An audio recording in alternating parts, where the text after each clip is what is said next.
हैं, लड़कियां ये काम नहीं कर सकती हैं। ठीक है, जैसे मोस्टली क्या सोचा जाता है कि लड़कियां रसोई के काम करेंगी, ठीक है, और लड़के जो है वो बाहर का काम करेंगे। मर्द को दर्द नहीं होता, मतलब लड़कों को दर्द नहीं होता, वो रो नहीं सकते, ठीक है, लड़कियां रोतड़ू होती हैं। तो ऐसे कुछ जो लैंगिक पूर्वाग्रह हैं वो हमारे यहाँ चलते ही चलते हैं। तो उसी बारे में बात की गई है कि समाचार पत्रों से कहानियों एवं कतरनों की कोई आपसे यहाँ पर पूछा गया है, ऐसा कोई कर रहा है, रणनीति बना रहा है कि ऐसी चीजों को काउंट करेगा, ऐसे कटिंग निकालेगा जिसमें लड़कों को वो काम करते दिखाए जा रहे हैं जो जनरली लोगों का माइंड सेट होता है कि लड़कियां करेंगी, ठीक है, और लड़कियां ऐसे कामों को करनी है जो लड़के करेंगे, ठीक है। तो यहां पर बताओ ये किस चीज की प्रभावी रणनीति है? लैंगिक जेंडर स्थिरता को बढ़ाने के लिए, रूढ़िवादी लैंगिक जेंडर भूमिकाओं को प्रोत्साहन देने के लिए, थर्ड है आपका लैंगिक जेंडर रूढ़ियों का सामना करने के लिए, या लैंगिक जेंडर को बढ़ाने के लिए। किस चीज के लिए आप ऐसी कटिंग को इकट्ठा करोगे बताओ? पहली बात तो जेंडर भूमिकाओं को प्रोत्साहन देने के लिए। जेंडर भूमिकाओं को प्रोत्साहन क्यों दिया जाएगा? जेंडर भूमिकाओं को प्रोत्साहन देना क्या अच्छी बात है? नहीं है, ठीक है। ऐसा किसने कह दिया कि लड़के किचन में काम नहीं कर सकते, घर के कामों में हाथ नहीं बटा सकते? नहीं, तो इसको बढ़ावा नहीं देना है।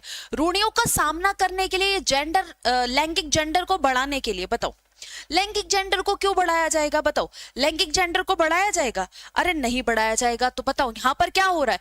ये इसलिए स्थिरता को बढ़ाने के लिए ना भाई, यहां पर रूढ़ियों का सामना करने के लिए। हाँ जी, जो लैंगिक जेंडर रूढ़ियां हैं इनका सामना करने के लिए, जो रूढ़िवादिता प्रचलित है इनका सामना करने के लिए, एग्जाम्पल दिखाने के लिए, ठीक है, कि देखो ऐसा होता है, तो उस चीज को बढ़ावा देने के लिए ये चीज की जाएगी। तो यहां पर करेक्ट आंसर क्या है? सी वाला, to combat sexual gender stereotypes.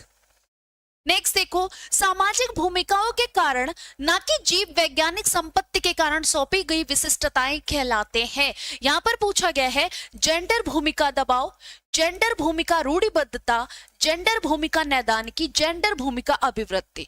पूछा गया है कि सामाजिक भूमिकाओं के कारण ना कि जीव वैज्ञानिक की संपत्ति के कारण सौंपी गई विशिष्टताएं जो है वो क्या कहलाती हैं बताओ? तो इन्हें क्या कहा जाता है कि मतलब जो हमारे ऊपर चला आ रहा है कि भाई लड़के रो नहीं सकते, ठीक है, लड़के रो नहीं सकते, लड़के किचन का काम नहीं कर सकते, ये हमारे लड़कियों के छोटे बाल नहीं रखने चाहिए, लड़कों को बड़े बाल नहीं रखने चाहिए, ये क्या है? ये जेंडर रोल स्टीरियोटाइप है। ये क्या है? ये जेंडर रोल स्टीरियोटाइप कहलाता है। इसको अगर हम बढ़ावा दे रहे हैं कि सामाजिक भूमिकाओं के कारण ना कि जीव वैज्ञानिक संपत्ति के कारण सौंपी गई विशिष्टताएं जो हैं, ठीक है, जो हमारी परंपरा से चली आ रही है, अगर हम उन विशिष्टताओं को क्या करने आगे कंटिन्यू कर रहे हैं, उन चीजों को बढ़ावा दे रहे हैं, प्रोत्साहन दे रहे हैं, तो इस चीज को जेंडर रोल स्टीरियोटाइप कहा जाता है। यहां पर करेक्ट आंसर आपका क्या हो जाएगा? जेंडर भूमिका रूढ़िबद्धता, जेंडर भूमिका रूढ़िबद्धता, ठीक है। वेरी गुड मॉर्निंग हो रही है बच्चा। Happy new year Prince. मैं एकदम बढ़िया, आप कैसे हो प्रिंस? मैं एकदम बढ़िया बच्चा, आप बताइए आप कैसे हैं? ठीक है, तो यहां पर करेक्ट आंसर क्या हो जाएगा? बी वाला ऑप्शन आपका बिल्कुल करेक्ट होगा। इस चीज को ध्यान से देखेंगे।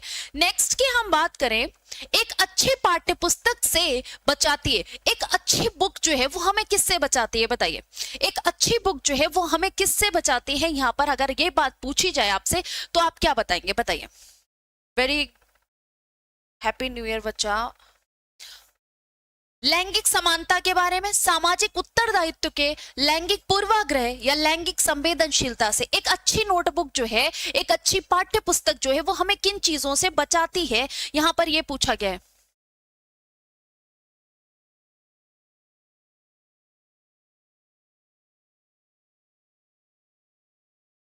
प्रिंस, अरे बच्चा, ठीक है, टेलीग्राम पे आपके पास है ना, तो उस पे बात करना बच्चा, हम उस पे बात करते हैं, ठीक है, आफ्टर क्लास वहां पे बात करते हैं। एक अच्छी पाठ्य पुस्तक से बचती है तो लैंगिक समानता, सामाजिक उत्तरदायित्व, लैंगिक पूर्वाग्रह, लैंगिक संवेदनशीलता। एक गुड टेक्स्ट बुक अवॉइड्स, तो अच्छी बुक जो है वो किस चीज को अवॉइड करती है? अच्छी बुक जो है वो किस चीज को अवॉइड करती है? अच्छी बुक जो है वो हमेशा जेंडर बायस को क्या करेगी? अवॉइड करेगी। रूढ़िबद्धता के बारे में कोई बात करेगी बताओ?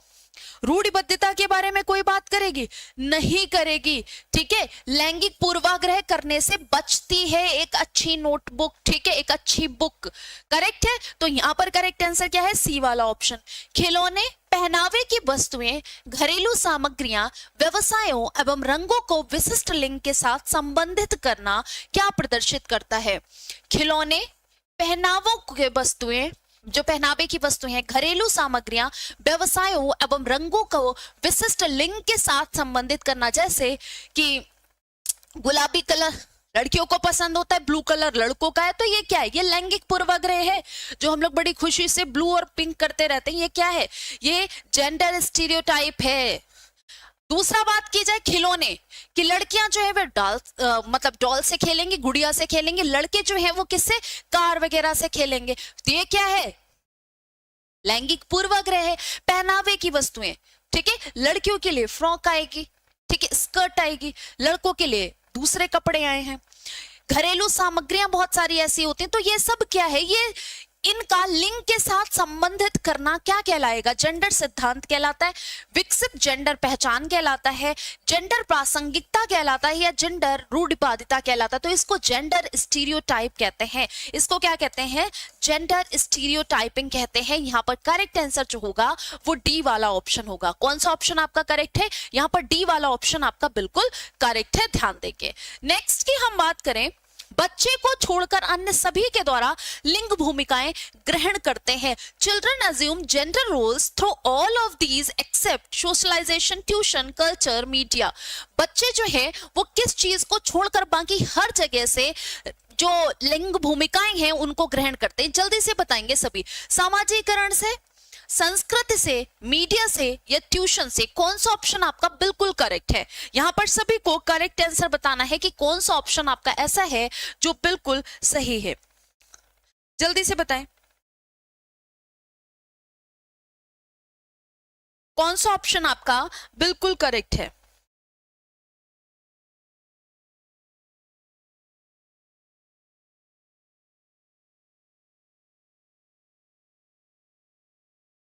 देखो बच्चा, यहां पर ध्यान देने वाली बात यह है, अगर हम बात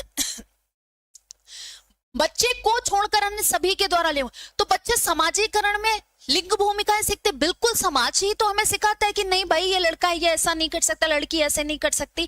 ठीक है, तो ये क्या है? ये हम समाजीकरण से ही सीखते हैं। हमने बात की संस्कृत के, संस्कृत भी हमें लिंग भूमिकाओं के बारे में बताता है। ठीक है, यहां पर हम बात करें मीडिया, अरे भाई मीडिया तो एकदम जबरदस्त तरीके से ये चीज। लेकिन अगर हम ट्यूशन की बात करें तो ट्यूशन में ऐसा हमें कुछ नहीं सिखाया जाता है।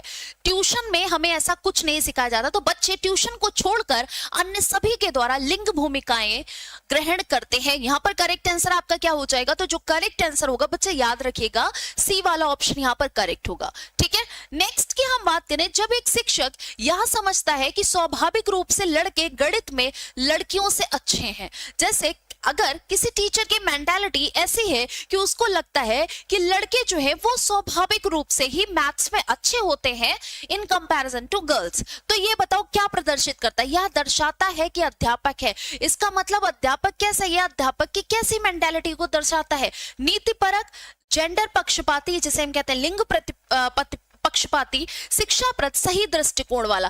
तो ये तो बिल्कुल सही दृष्टिकोण नहीं हो सकता है कि अगर एक टीचर के ही दिमाग में आ जाए कि लड़के जो है वो मैथ्स में अच्छे हैं, लड़कियां मैथ्स में अच्छी नहीं, लड़कियों को मैथ्स नहीं लेना चाहिए, तो एक टीचर कभी भी इस तरीके की चीजों को प्रमोट नहीं करता है और ना ही करना चाहिए। तो ये सही दृष्टिकोण ही नहीं है, ये डायडेक्टिक है, गलत है भाई, शिक्षाप्रद नहीं है, ये नीतिपरक एथिकल है। ये भाई बिल्कुल भी एथिकल नहीं है। यहाँ पर करेक्ट आंसर क्या होगा? ये जेंडर बाइज्ड है, ये जेंडर बाइज्ड है। ठीक है, यहाँ पर करेक्ट आंसर क्या हो जाएगा? तो आप सभी का जो करेक्ट आंसर होना चाहिए वो होना चाहिए बी वाला ऑप्शन। लड़कों एवं लड़कियों के विषय में कुछ कथन नीचे दिए गए हैं, आप उनके अनुसार इनमें से कौन सा सही है? आपने बताना है लड़के और लड़कियों से संबंधित यहाँ पर कुछ जो है वो कथन दे रखे हैं, आपको बताना है इनमें से कौन सा आपका करेक्ट है। जल्दी से बताओगे, बताओ। लड़कों को घर के कामों में सहायता करनी चाहिए, बताओ।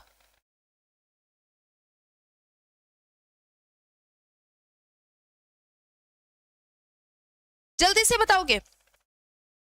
लड़कों को घर के कामों में सहायता करनी चाहिए, सभी लड़कों को विज्ञान तथा लड़कियों को गृह विज्ञान पढ़ाया जाना चाहिए। भाई ऐसा क्यों?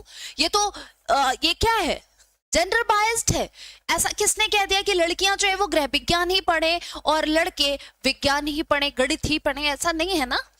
लड़कियों को घर के कामों में सहायता करनी चाहिए, लड़कों को घर के बाहर के कामों में सहायता करनी चाहिए। तो ये तो जनरली हमारी मेंटालिटी ही होती है कि लड़के घर के काम, बाहर के काम देखेंगे, लड़कियां जो है वो घर के काम देखेंगे। लेकिन यहाँ पर बताया गया है लड़कों एवं लड़कियों के विषय में कुछ कथन नीचे दिए गए हैं, इनमें से कौन सा सही है? तो यहाँ पर जो सही है वो कथन मैं इसको टिक करूंगी कि लड़कों को घर के कामों में भी सहायता करनी चाहिए। लड़कों को क्या करना चाहिए? लड़कों को घर के कामों में भी सहायता करनी चाहिए। ठीक है, तो यहां पर करेक्ट आंसर आपका क्या हो जाएगा? आपका जो करेक्ट आंसर होगा, ध्यान रखिएगा, यहां पर आपका ए वाला ऑप्शन करेक्ट है। ठीक है, ए वाला ऑप्शन आप सभी का करेक्ट होगा, ध्यान देंगे। नेक्स्ट की हम बात करें, पूर्वाग्राही किशोर किशोरी, पूर्वाग्राही किशोर किशोरी अपनी के प्रति कठोर होंगे। यहां पर करेक्ट आंसर कौन सा होगा, जल्दी से बताइए। समस्या, जीवन शैली, संप्रत्य, वास्तविकता। Prejudiced teenagers will be harsh toward their problem, lifestyle, concept, reality. किसके प्रति कठोर होते हैं? यहां पर कौन सा ऑप्शन आपके अकॉर्डिंग सही होगा? पूर्वाग्राही किशोर किशोरी अपनी के प्रति कठोर होते हैं, वास्तविकता, जीवन शैली, समस्या, संप्रत्ति। यहां पर कौन सा ऑप्शन आपका करेक्ट है? और सेशन को एक बार सभी के सभी लाइक कर दें, बताओ।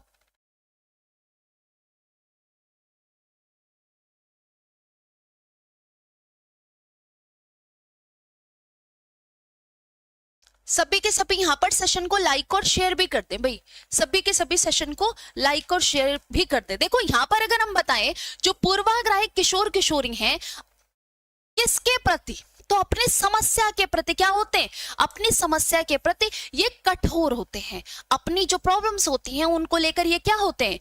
हार्श होते हैं। ठीक है, तो यहाँ पर करेक्ट आंसर क्या हो जाएगा? यहाँ पर जो बच्चा करेक्ट आंसर आएगा वो आएगा ए वाला ऑप्शन। अध्यापिका ने एक कमेटी के प्रधान को सभापति के स्थान पर, इन्होंने पूछा क्या गया, अध्यापिका है उसने एक कमेटी के प्रधान को क्या कहा है? एक कमेटी के प्रधान को सभापति के स्थान पर सभा अध्यक्ष लिखा है, सभापति के स्थान पर सभा अध्यक्ष लिखा है। यह संकेत करता है कि यह अध्यापिका के किस ओर संकेत करता रहा है? मतलब अध्यापिका ने जिस ढंग से सभापति के स्थान पर सभा अध्यक्ष लिखा है, तो उसके इस बिहेवियर को आप क्या कहेंगे, बताओ। भाषा पर अच्छा अधिकार रखती है, एक लिंग मुक्त भाषा का प्रयोग कर रही है, लिंग पूर्वाग्रह से ग्रस्त है, एक अधिक उपयुक्त परिभाषिक शब्द का पालन करती है।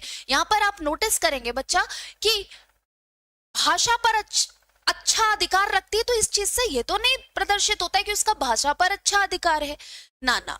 लिंग पूर्वाग्रह से ग्रस्त है, लिंग पूर्वाग्रह से तो वो नहीं ग्रस्त है। अगर लिंग पूर्वाग्रह से ग्रस्त होती तो वो प्रधान को सभापति ही कहती, सभा अध्यक्ष नहीं कहती। तो यहाँ पर करेक्ट आंसर क्या है? एक लिंग मुक्त भाषा का प्रयोग कर रही है। अगर हम सभापति को सभा अध्यक्ष कहते हैं तो सभा अध्यक्ष में महिला या पुरुष दोनों आ जाएंगे, जबकि अगर हम सभापति की बात करेंगे तो ये सिर्फ किसको प्रदर्शित करता है? ये सिर्फ पुरुष जाति को प्रदर्शित करता है। इसकी वजह से यहाँ पर करेक्ट आंसर क्या होगा? बी वाला ऑप्शन। ठीक है, एक लिंग मुक्त भाषा का प्रयोग कर रही है। कौन सा ऑप्शन करेक्ट है? ऑप्शन आपका बी वाला बिल्कुल करेक्ट है, ध्यान देंगे। नेक्स्ट की हम बात करें, कक्षा कक्ष में जेंडर या लिंग विभेद क्या है, या किस ऑप्शन में ऐसा दर्शाया गया है? Gender discrimination in the classroom शिक्षार्थियों के निष्पादन को प्रभावित नहीं करता है। जो जेंडर विभेद है वो शिक्षार्थियों के निष्पादन को प्रभावित नहीं करता है, बताओ। दूसरा दिया है, शिक्षार्थियों के हास्योन्मुख प्रयासों अथवा निष्पादन का कारण बन सकता है।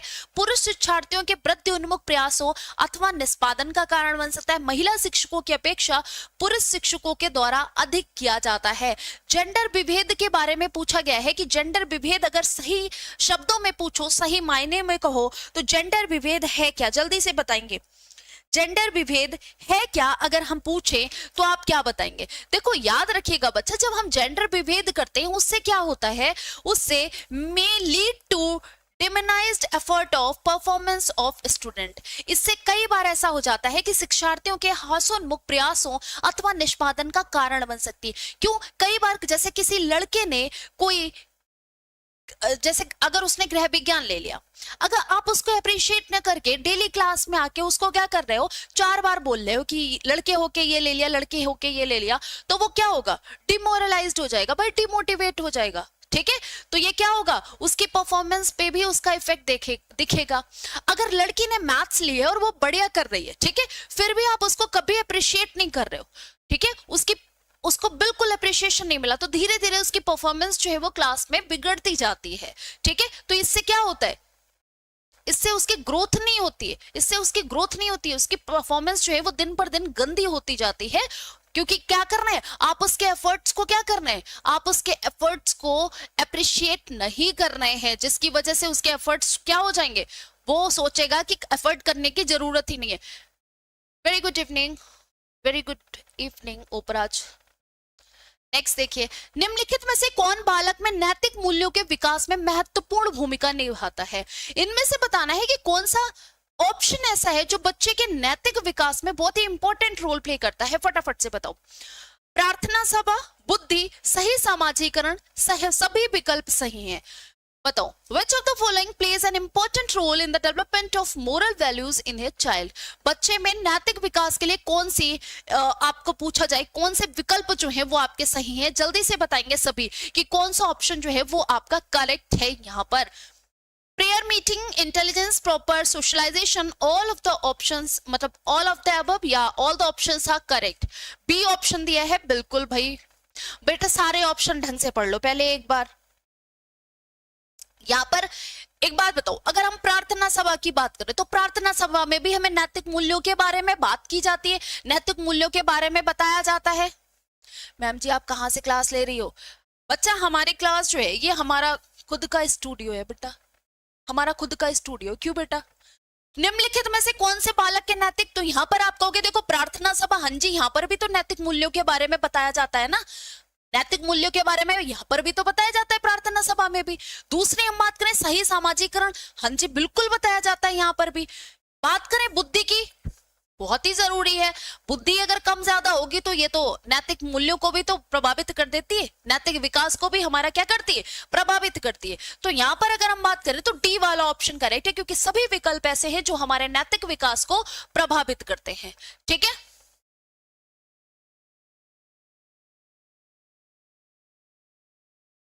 अच्छा बेटा। कोहलबर्ग ने प्रस्तुत किए हैं शारीरिक विकास के चरण, संवेगात्मक विकास के चरण, नैतिक विकास के चरण या संज्ञानात्मक विकास के चरण। Kohlberg has presented stages of physical development, stages of emotional development, stages of moral development, stages of cognitive development. संज्ञानात्मक विकास के चरण की बात की जाती है तो यहां पर ध्यान रखिएगा, पियाजे का नाम जरूर याद रखिएगा। ठीक है, नैतिक विकास के चरण, शारीरिक विकास के चरण, तो कोहलबर्ग ने जिस विकास के बारे में बात की गई है तो कोहलबर्ग के नैतिक विकास का सिद्धांत जो है बहुत प्रचलित है, आप सभी ने सुना होगा। इन्होंने 3 स्तर बताए हैं और उन स्तर की कितनी अवस्थाएं, 6 अवस्थाएं बताई हैं। 3 स्तर और उनकी 6 अवस्थाएं बताई हैं। यहाँ पर जो करेक्ट आंसर होगा बच्चा, कोहलबर्ग ने प्रस्तुत किए नैतिक विकास के चरण प्रस्तुत किए हैं। कोहलबर्ग ने क्या किया है, कोहलबर्ग ने नैतिक विकास के चरण प्रस्तुत किए हैं, ये ध्यान रखिएगा। अगर हम बात करें स्तर, तो इन्होंने 3 स्तर बताए हैं बेटा, 3 स्तर बताए हैं। कौन सा? पहला होता है पूर्व परंपरागत स्तर, ठीक है, पूर्व परंपरागत। दूसरा होता है परंपरागत, तीसरा होता है उत्तर परंपरागत। ठीक है, उत्तर परंपरागत, ये 3 जो है स्तर इन्होंने बताए हैं। ठीक है, करेक्ट है जी। नेक्स्ट देखिए, नेक्स्ट की अगर हम बात करें, हाँ जी यहाँ पर सी वाला ऑप्शन जिन बच्चों ने दिया है उनका करेक्ट है, बिल्कुल। नेक्स्ट देखिए, कोहलबर्ग के अनुसार सही और गलत के प्रश्न के बारे में निर्णय लेने में शामिल चिंतन प्रक्रिया को क्या कहा जाता है। जब हम कोई काम करते हैं और देखते हैं कि ये सही है या नहीं है, ठीक है, उस चीज के बारे में जब हम सोचते हैं कि ये करेंगे, ये गलत काम है, करना नहीं चाहिए, या कर लेते हैं, तो ये सही गलत का जब हम चिंतन कर रहे हैं तो ये प्रक्रिया क्या है, नैतिक यथार्थवाद है, सहयोग की नैतिकता है, नैतिक तर्कना है, या नैतिक दुविधा है। यहां पर हम किस चरण के बारे में बात कर रहे हैं बताओ?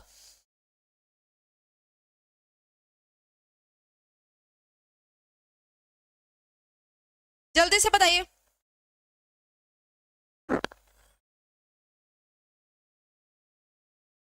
कि ये चीज गलत है, ये चीज सही है, इस प्रश्न के बारे में जब हम निर्णय लेते हैं, जैसे चोरी करना गलत बात है, मैं तो नहीं करूंगा, तो ये क्या है, ये नैतिक यथार्थवाद के बारे में बात की गई है, नैतिक यथार्थवाद के बारे में बात की जा रही। तो यहाँ पर करेक्ट आंसर क्या हो जाएगा, ये नैतिक यथार्थवाद है। क्या है, नैतिक यथार्थवाद है। यहाँ पर सी वाला ऑप्शन बेटा मोरल रियलिज्म है। ये रिया कक्षा पिकनिक तय करने हेतु ऋषभ से सहमत नहीं है, ऋषभ से सहमत नहीं है। वह सोचती है कि बहुमत के अनुकूल बनाने के लिए नियमों का संशोधन किया जा सकता है। यह सहपाठी विरोध पियाजे के अनुसार निम्नलिखित में से किससे संबंधित है? पियाजे ने भी नैतिक विकास का सिद्धांत दिया है। अगर आपको याद होगा, नैतिक विकास जब चैप्टर करवाया था तो मैंने उसमें बताया था नैतिक विकास के दो सिद्धांत बहुत ज्यादा इंपॉर्टेंट है, एक कोहलर का नैतिक विकास का सिद्धांत, दूसरा पियाजे का नैतिक विकास का सिद्धांत। तो आपसे पूछा गया है कि पियाजे के अनुसार निम्नलिखित में से ये किससे संबंधित है? जो रिया कार्य कर रही है वो पियाजे के नियम के किस स्तर से संबंधित है? जल्दी से बताएंगे कौन सा ऑप्शन आपका करेक्ट होगा, बताओ। Heterogeneous morality, reactance, cognitive immaturity, morality of cooperation, विस्मांग नैतिकता, प्रतिक्रिया, संज्ञानात्मक अपरिपक्वता या सहयोग की नैतिकता। यहां पर कौन सा ऑप्शन आपका करेक्ट होगा, जल्दी से बताएंगे। तो यहां पर ध्यान रखिएगा, जो रिया कक्षा पिकनिक तय करने है तो ऋषभ से सहमत नहीं है। वह सोचती है कि बहुमत के अनुकूल बनाने के लिए नियमों का संशोधन किया जा सकता है। यह सहपाठी विरोध पियाजे के सहयोग की नैतिकता का नियम कहलाता है, सहयोग की नैतिकता के अंतर्गत आएगा। ठीक है ना, ना बी कैसे हो जाएगा, बी डी वाला। ये क्या है, ये सहयोग की नैतिकता, मोरालिटी ऑफ कोऑपरेशन के अंतर्गत आएगा। तो यहां पर करेक्ट आंसर आप सभी का डी वाला होगा बेटा। नेक्स्ट की बात करें, कोहलवर्ग का सिद्धांत निम्न में से किस विकास से संबंधित है? अब ये तो इतना सरल है, अभी अगर ये गलत करोगे तो फिर बहुत ही गलत बात है। जल्दी से बताओ, कोहलवर्ग का जो सिद्धांत है वो किससे संबंधित है? एक तो कोहलवर्ग ने अधिगम का सिद्धांत दिया, जिसे हम अंतःदृष्टि का सिद्धांत कहते हैं या गेस्टाल्टवादी सिद्धांत कहा जाता है जिसको। तो कोहलवर्ग का सिद्धांत किससे संबंधित है? भाषा विकास से? ना, भाषा विकास के बारे में चॉम्स्की ने बात की है। सामाजिक विकास, वाइगोत्स्की ने बात की है इसके बारे में। शारीरिक विकास, ना, ये किससे संबंधित है? ये मोरल डेवलपमेंट से संबंधित है। किससे संबंधित है? ये मोरल डेवलपमेंट से संबंधित है, ये ध्यान रखिएगा। यानी कि आपका कौन सा ऑप्शन करेक्ट है? आपका जो ऑप्शन करेक्ट है वो सी वाला ऑप्शन बिल्कुल करेक्ट है। ठीक है, नेक्स्ट की हम बात करें, कोहलवर्ग के अनुसार शिक्षक बच्चों में नैतिक मूल्यों का विकास कर सकता है। कोहलवर्ग ने कहा शिक्षक जो है वो बच्चों के अंदर नैतिक विकास का नैतिक मूल्यों का विकास कर सकता है।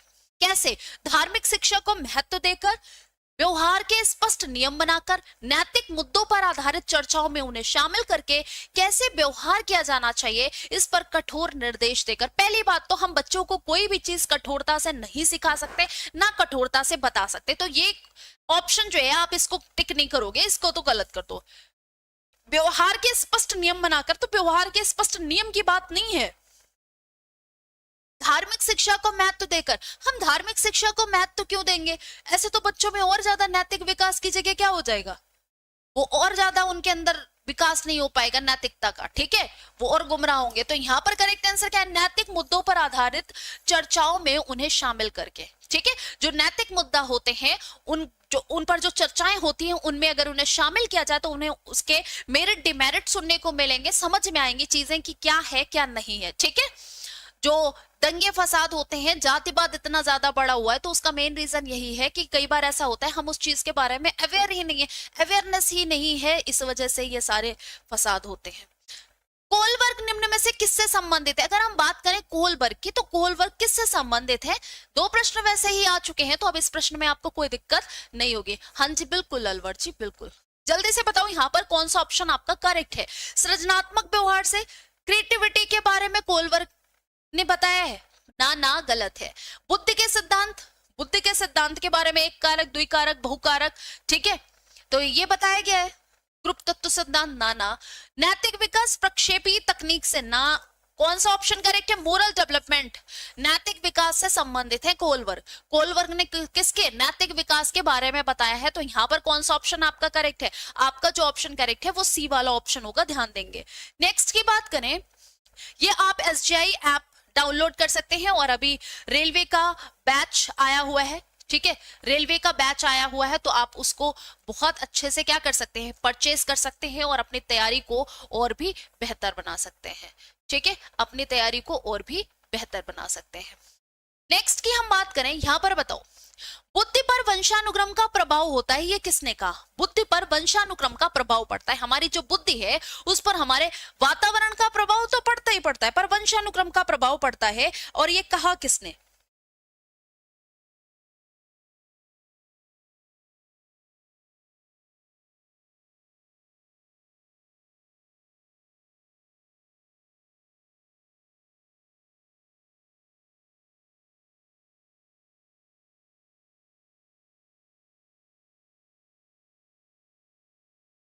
जल्दी से बताओ।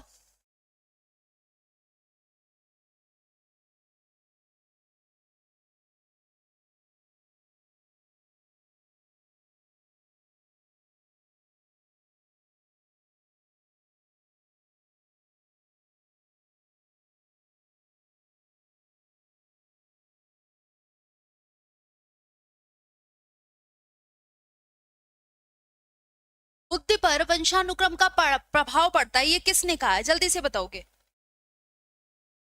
बुद्धि पर वंशानुक्रम का प्रभाव पड़ता है, ये कथन किसका है?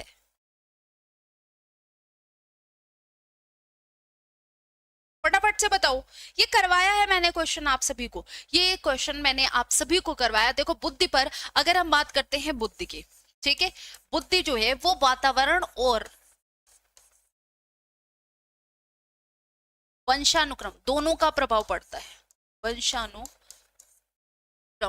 दोनों का प्रभाव पड़ता है बुद्धि पर, लेकिन बुद्धि पर वंशानुक्रम का प्रभाव पड़ता है, ये किसने कहा? ये टर्मन ने कहा है। ये किसने कहा है? ये टर्मन ने कहा है, तो ये भी ध्यान रखिएगा। स्टेटमेंट किसने दिया है? ये टर्मन ने दिया है। आंख के रंग को कौन सा कारक प्रभावित करता है? जो आंख का रंग, जैसे किसी आपने देखा होगा बहुत से व्यक्तियों में आंख का रंग जो होता है वो बदला होता है, जैसे किसी के पेरेंट्स की आंखें हरी हैं तो हो सकता है बच्चे की आंखें भी ग्रीन हो जाए, ब्लू हो जाए, ठीक है। तो यहाँ पर पूछा गया है आंखों के रंग को कौन सा कारक प्रभावित करता है? हार्मोन, समाज, आनुवंशिकता या वातावरण? कौन प्रभावित करता है? भाई वातावरण, तो यहाँ पर वातावरण प्रभावित करेगा। बताओ, आंखों के रंग को कौन प्रभावित करता है? तो आंखों के रंग को आनुवंशिकता प्रभावित करती है, हेरिडिटी प्रभावित करेगी, ठीक है। आंखों के रंग को कौन सा? हेरिडिटी प्रभावित करेगी, यहां पर ये ध्यान रखिएगा, ठीक है। नेक्स्ट देखो, निम्नलिखित में से कौन सा कथन सत्य है? आनुवांशिक बनावट व्यक्ति के परिवेश की गुणवत्ता के प्रति प्रत्युत्तरात्मकता को प्रभावित करती है। गोद लिए बच्चे को वही बुद्धि लब्धांक होता है जो गोद लिए गए उनके सहोदर भाई बहनों का होता है। अनुभव मस्तिष्क के विकास को प्रभावित नहीं करता। विद्यालयीकरण का बुद्धि पर कोई प्रभाव नहीं पड़ता। Genetic makeup affect a person's responsiveness to the quality of the environment. Adopted children have the same IQ as their adopted sibling. Experience does not affect brain development. Schooling has no effect on intelligence. तो यहाँ पर कौन सा कथन सत्य है? तीन कथन तो असत्य हैं। तीन कथन तो असत्य हैं। असत्य वाले कथन आपको दिख भी रहे होंगे अगर आपने इनको सही से पढ़ लिया होगा। बच्चा एक बात बताओ, स्कूलिंग का आपकी बुद्धि पर कोई प्रभाव नहीं पड़ता? भाई पड़ता है, स्कूलिंग का बुद्धि पर प्रभाव पड़ता है। अगर ऐसा ना हो तो तुम लोगों को मम्मी पापा सुबह सुबह स्कूल ना भेजते बचपन में, ठीक है। अभी भी पढ़ने मत भेजे तुमको। तो स्कूलिंग हैज नो इफेक्ट, अरे स्कूलिंग का इफेक्ट पड़ता है तो ये तो गलत कर रखा है। अनुभव मस्तिष्क के विकास को प्रभावित नहीं करता, बिल्कुल प्रभावित करता है। Experience does not effect brain development, प्रभावित करता है। एक्सपीरियंस इफेक्ट ब्रेन डेवलपमेंट, तो ये भी गलत है। अडॉप्टेड चिल्ड्रन, ऐसा पॉसिबल है कि आपने जो चिल्ड्रन अडॉप्ट किए हैं और जो आपके सिबलिंग है उनका आईक्यू लेवल सेम है। अरे आईक्यू लेवल तो अपने सगे भाई बहन का भी सेम नहीं होता। एक का पता चले बहुत अच्छा आईक्यू है, एक का एकदम ढपोर संक वाला, मतलब एकदम मंदबुद्धि वाला जा रहा है। तो ये क्या है? आईक्यू लेवल सेम नहीं हो सकते हैं, ये याद रखिएगा। आईक्यू लेवल सेम नहीं हो सकते। करेक्ट आंसर कौन सा है?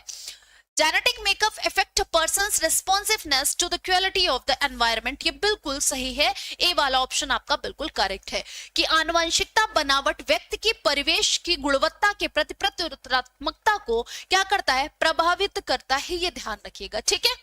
नेक्स्ट की हम बात करें, वातावरण वह बाहरी शक्ति है जो हमें प्रभावित करती है, किसने कहा, वातावरण वह बाहरी शक्ति है जो हमें प्रभावित करती है, ये किसने कहा,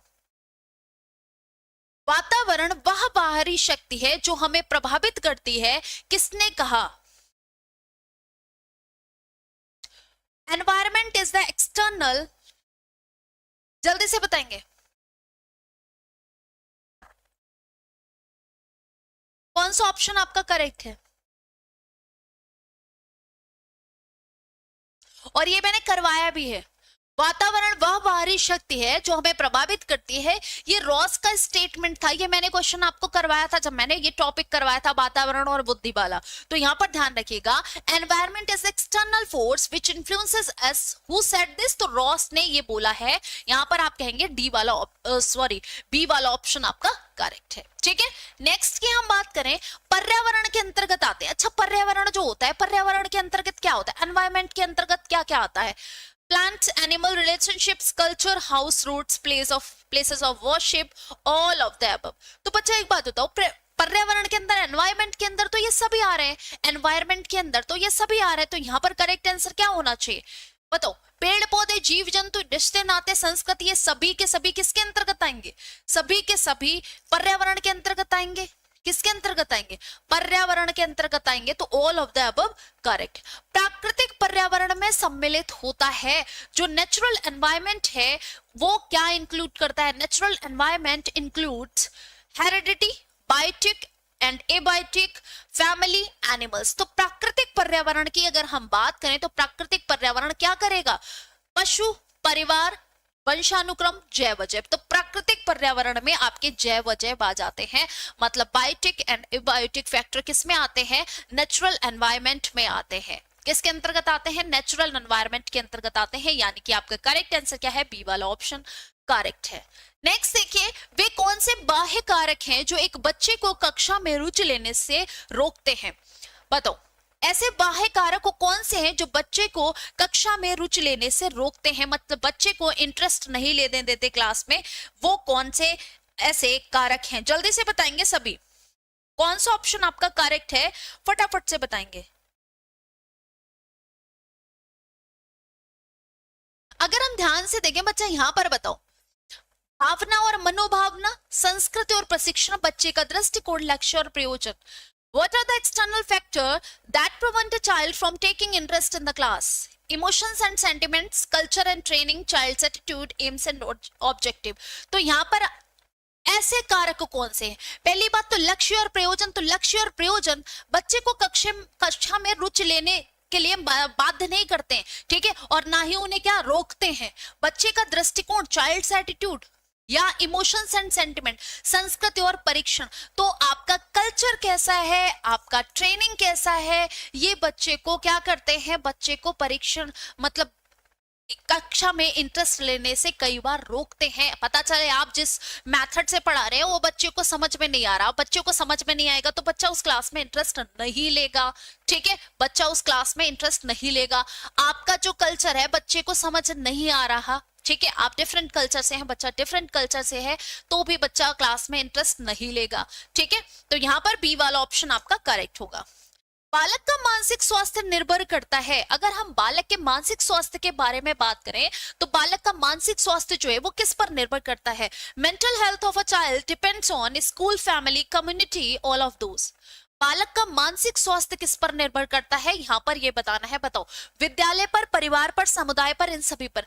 बालक के मानसिक स्वास्थ्य के बारे में जब हम बात करते हैं, आप सभी ने आस पड़ोस के बच्चों को और अपने घर में जो छोटे बच्चे होंगे उनको भी देखा होगा, आप खुद भी उसी फेज से आए हैं, तो आप सभी जानते हैं कि हमारा जो मेंटल हेल्थ है वो विद्यालय पर भी डिपेंड करता है, ठीक है, कि स्कूल का माहौल कैसा है, परिवार का माहौल कैसा है, और समुदाय का, हमारे आसपास जो कम्युनिटी रह रही है उसका मेंटल हेल्थ कैसा है, तभी हमारा अच्छा होगा, ठीक है।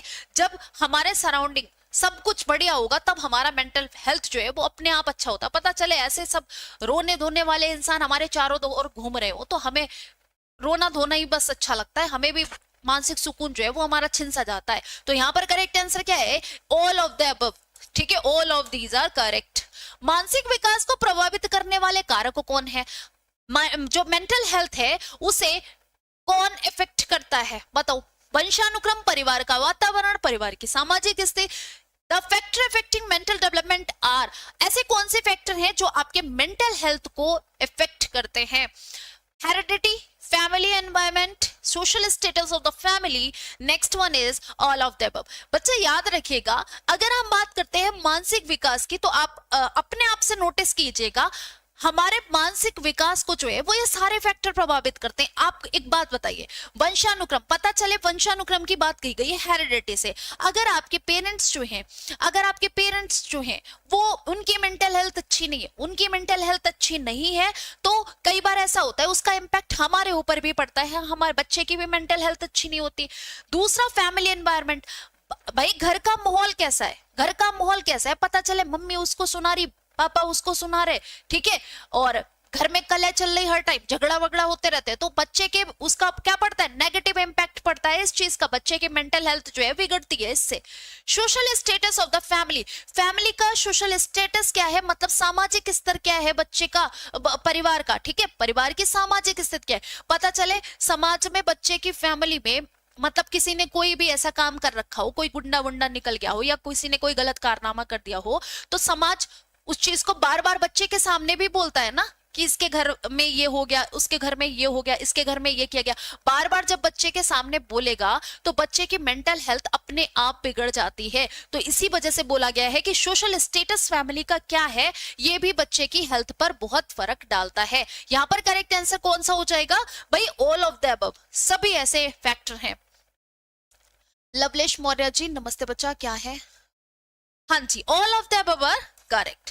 मानसिक विकास को प्रभावित करने वाले कारक अभी बता दिए सभी के सभी। एक 4-5 वर्ष के बालक ने अपने पिता की अपेक्षा माता के प्रति अत्यधिक प्रेम की भावना विकसित हो जाती है।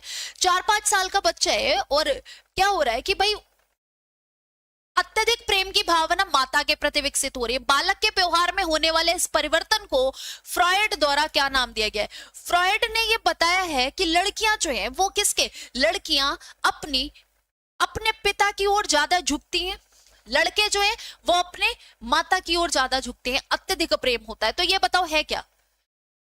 बालक में अपने पिता की अपेक्षा माता के प्रति अत्यधिक लगाव होता है। तो ये पता है क्यों होता है बच्चा? ये ओडिपस कॉम्प्लेक्स की वजह से होता है और ये इलेक्ट्रा कॉम्प्लेक्स की वजह से होता है, ये ध्यान रखिएगा। लड़कियां अपने पिता से ज्यादा क्लोज होती हैं तो ये इलेक्ट्रा कॉम्प्लेक्स की वजह से होता है, ये भी ध्यान रखिएगा, ठीक है। ओडिपस और इलेक्ट्रा ये दोनों याद रखिएगा। ओडिपस कॉम्प्लेक्स में क्या होता है? ओडिपस कॉम्प्लेक्स में क्या होता है? अभी तो बताया, चलिए बताइए।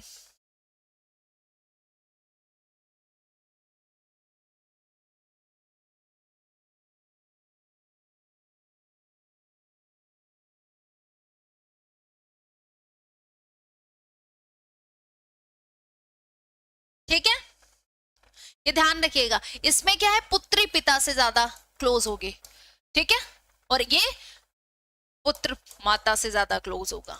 शारीरिक विकास को प्रभावित करने वाले कारक कौन से हैं? ऐसे कौन से फैक्टर हैं जो आपके फिजिकल डेवलपमेंट को इफेक्ट करते हैं? बताओ। वंशानुक्रम, खेल तथा व्यायाम, वातावरण, ऐसे कौन से फैक्टर हैं जो आपके फिजिकल डेवलपमेंट को क्या करते हैं? इफेक्ट डालते हैं, प्रभावित करते हैं? जल्दी से बताएंगे। अगर हम बात करें हेरिडिटी, वातावरण जिसे हम एनवायरनमेंट कहते हैं, स्पोर्ट्स एंड एक्सरसाइज, खेल तथा आपका व्यायाम, उपरोक्त सभी, तो यहां पर ध्यान रखिएगा।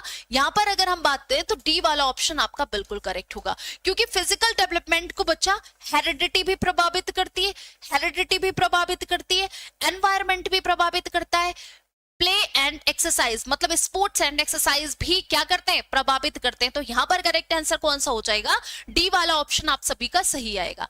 नेक्स्ट की बात करें के अनुसार बालक का विकास आनुवंशिकता तथा वातावरण का गुणनफल है। हमने बताया और ये डेफिनेशन वुडवर्थ ने दी थी। वुडवर्थ ने, according to Woodworth, the development of a child is the product of heredity and environment. इन्होंने क्या कहा, बच्चे का विकास जो है, ठीक है, इन्होंने कहा बच्चे का विकास जो है वो आनुवंशिकता और वातावरण के गुणनफल के बराबर है, वातावरण का गुणनफल है, ठीक है। इन्होंने क्या कहा, इन्होंने कहा बच्चे का जो विकास है वो आनुवंशिकता और वातावरण का गुणनफल है, ये ध्यान रखिए। यह किसका कथन था, ये स्टेटमेंट वुडवर्थ का था।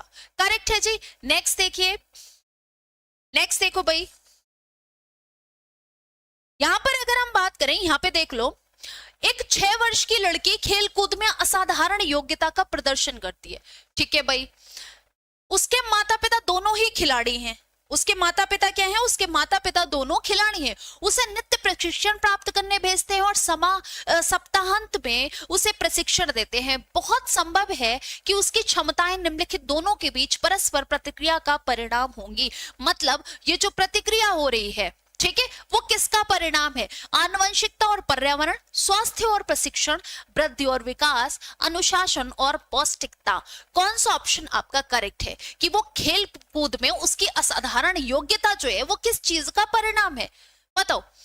A 6-year-old girl show exceptional ability in sports. Both her parents are sportsmen. Send her to training regularly and train her on weekends. Her abilities are most likely the result of the interaction between the following. तो यहां पर correct answer क्या हो जाएगा बेटा, interaction between the heredity and environment. क्योंकि उसके माता पिता दोनों खिलाड़ी हैं तो कुछ तो प्रभाव उसके अंदर इस वजह से आया है खिलाड़ी होने के लिए, ठीक है, खिलाड़ी होने के लिए कुछ प्रयोग जो है वो इस, कुछ प्रभाव जो है वो इस वजह से है। दूसरा उसका एनवायरनमेंट है भाई, डेली वो जा रही है एकेडमी पढ़ने, है ना, डेली जा रही है एकेडमी पढ़ने, फिर जब वीकेंड पढ़ रहा है तो उसके मम्मी पापा उसको ट्रेनिंग दे रहे हैं। तो ये क्या है, ये आनुवंशिकता और पर्यावरण का परिणाम है। उसका जो ये असाधारण योग्यता है खेल की, ये किसका, नमस्ते वीएस जी, नमस्ते, हाँ बिल्कुल करेक्ट है। नेक्स्ट देखो, बच्चों के में प्रतिभाशालिता के कारण हो सकते हैं, बच्चों में प्रतिभाशालिता के कारण हो सकती है। टैलेंट इन चिल्ड्रन में बी ड्यू टू एक संसाधन समृद्ध वातावरण, सफल माता पिता, एक अनुशासित दिनचर्या, आनुवंशिकता और वातावरण के बीच एक अंतःक्रिया। मतलब एक टैलेंटेड बच्चे के लिए क्या चाहिए बताओ, बच्चों में प्रतिभाशालिता, बच्चों में टैलेंट हो तो इसके लिए क्या है बताओ, a resources rich environment, successful parents, a disciplined routine and interaction between heredity and environment. Correct answer यहाँ पर क्या होगा बच्चा, याद रखिएगा बच्चों में प्रतिभाशालिता जो है वो किसका आप कहें गुणनफल है या किसका रिजल्ट है, डेफिनेटली आनुवंशिकता और वातावरण के बीच का एक अंतःक्रिया है, N interaction between heredity and environment, ठीक है। अगर उसके पेरेंट्स भाई बहुत ज्यादा बढ़िया हैं, ठीक है, उसका इम्पैक्ट भी उसके अंदर पड़ेगा, और दूसरा उसको ऐसा माहौल दिया जाए, ठीक है, उसका ऐसा माहौल दिया जाए। तो यहाँ पर करेक्ट आंसर क्या है, डी वाला ऑप्शन आपका करेक्ट होगा। नेक्स्ट देखिए, के कारण प्रतिभाशालिता होती है, giftedness is caused by genetic makeup, environment, motivation, combination of A and B, psycho social factor. कौन सा ऑप्शन आपका करेक्ट है, जल्दी से बताएंगे कौन सा फैक्टर जो है वो यहाँ पर सही है। गिफ्टेडनेस इज कॉज्ड बाय आनुवंशिकता, आनुवंशिक रचना, वातावरणीय अभिप्रेरणा, ए और बी का संयोजन या मनोसामाजिक कारकों को। यहां पर कौन सा ऑप्शन आपका करेक्ट है, जल्दी से सभी करेक्ट आंसर बताएंगे।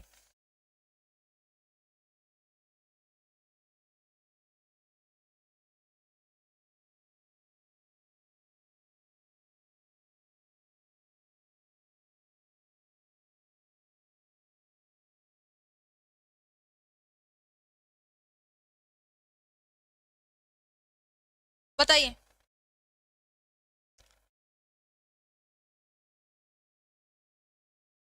गिफ्टेडनेस इज कॉज्ड बाय,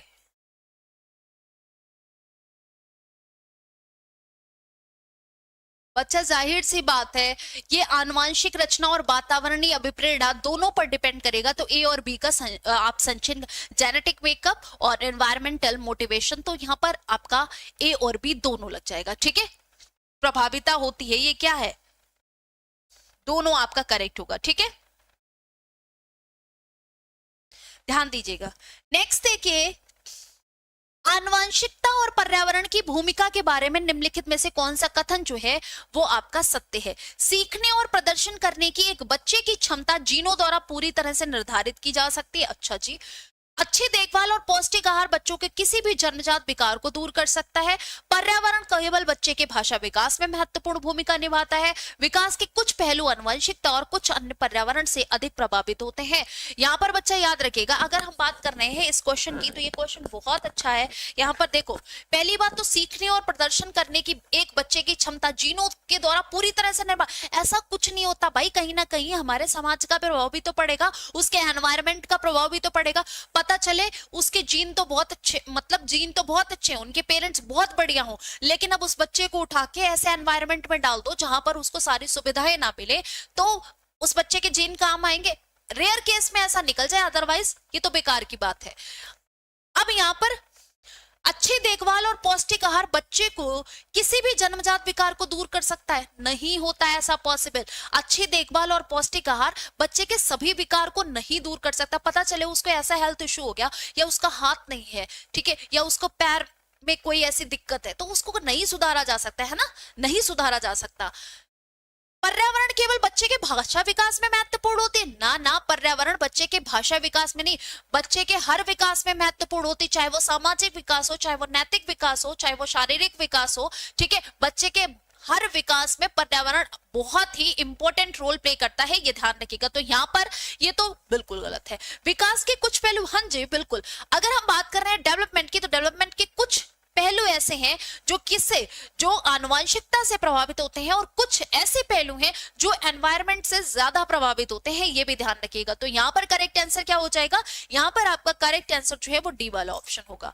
ये आप हमारे एसजीआई कंपटीशन क्लासेस का ऐप डाउनलोड कर सकते हैं, ठीक है, एसजीआई कंपटीशन क्लासेस का ऐप डाउनलोड कर सकते हैं, और यहाँ पर रेलवे का बैच जो है आया है, रेलवे का बैच आप जरूर परचेस कर सकते हैं। मात्र कितने का है? मात्र 111 रुपए का है, मात्र 111 रुपए का गुरु दक्षिणा बैच है, जिसमें आपको एसजीआई कंपटीशन की पूरी टीम पढ़ा रही है, ठीक है, पूरी टीम। तो ये आप बैच जरूर से जरूर परचेज कर सकते हैं। धन्यवाद, थैंक यू सो मच, बोबे ऑल द बेस्ट। हम मिलते हैं नेक्स्ट सेशन में, तब तक के लिए राधे राधे, जय हिंद, स्वस्थ रहे, मस्त रहे सभी बच्चे। एक बार सेशन को लाइक और शेयर भी कर दिया करें, ठीक है बेटा। खुश रहो, मस्त रहो, लेकिन साजन मीणा बेटा, क्लास तो 5 बजे होती है, आप मटकते हुए आ रहे हो 6 बजे। कल से बेटा टाइम से आ जाना, ठीक है। थैंक